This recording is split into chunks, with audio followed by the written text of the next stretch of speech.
Hi friends, welcome to Vijay Layasree YouTube channel.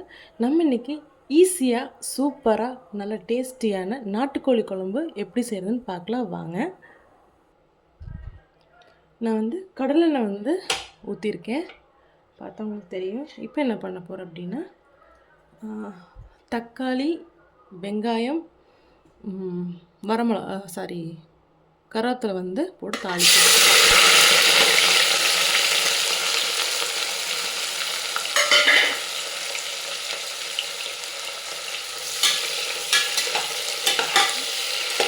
இது நல்லா எண்ணெயில் வதங்கட்டும்.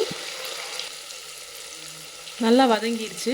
வதங்கினதுக்கப்புறம் நான் ஹோம்மேட் காஷ்மீரி மிளகாத்தூள் வீட்டில் செஞ்சு வச்சுருக்கேன்.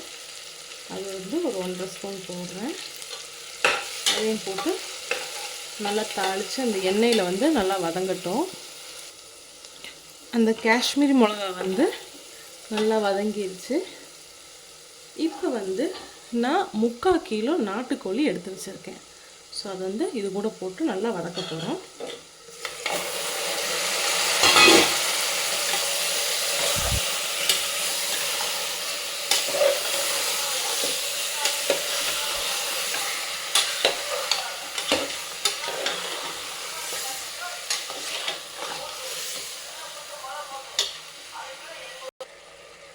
கறி வதங்கிட்டுருக்கு. இது என்ன பேஸ்ட் பார்த்தீங்கன்னா, சின்ன வெங்காயம், பூண்டு, இஞ்சி இதெல்லாம் நல்லா தாளிச்சிட்டு, அது கூட ஸ்பைசஸ் பார்த்திங்கன்னா பட்டை, கிராம்பு, சோம்பு, ஏலக்காய்,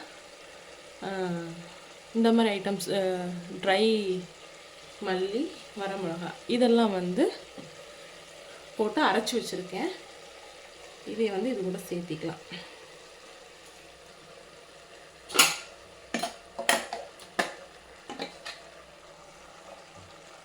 இது சேர்த்து இது கூட நம்ம கிளறி விட்டுக்கலாம். இந்த நாட்டுக்கோழி கூட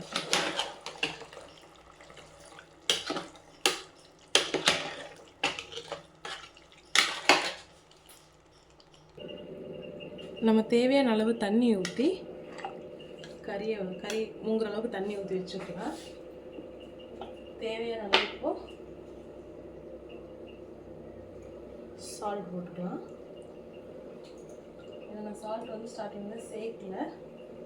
ஸோ நான் சால்ட்டு போட்டுக்கோங்க. உங்களுக்கு தேவையான அளவு காரம் அதே மாதிரி உங்களுக்கு தேவையான அளவு காரமும் நீங்கள் போட்டுக்கலாம். இப்போ இந்த கன்சிஸ்டன்சியில் இருக்குது. நம்ம குக்கர் மூடி வச்சு ஒரு 4 விசில் விட்டு எடுத்துக்கலாம். ஈஸியான டைப் நாட்டுக்கோழி குழம்பு, ரொம்ப நல்லாவும் இருக்குது, ஹெல்தி ப்ளஸ் டேஸ்டிங் கூட. கரெக்டாக 4 விசில் விட்டு நாட்டுக்கோழி குழம்பு ரெடி ஆகிடுச்சு பாருங்கள். ஸோ இந்த மாதிரி டேஸ்ட்டில் நீங்கள் செஞ்சு பாருங்கள், உண்மையாலுமே சூப்பராக இருக்கும். கறி நல்லா வெந்துடுச்சு பார்த்தீங்கனாலே உங்களுக்கு தெரியும். இந்த மாதிரி நீங்கள் செஞ்சு பார்த்துட்டு எப்படி இருக்குங்கிறது கமெண்ட்டில் சொல்லுங்கள். தேங்க்யூ ஃபார் வாட்சிங் விஜய் லயாஸ்ரீ யூடியூப் சேனல்.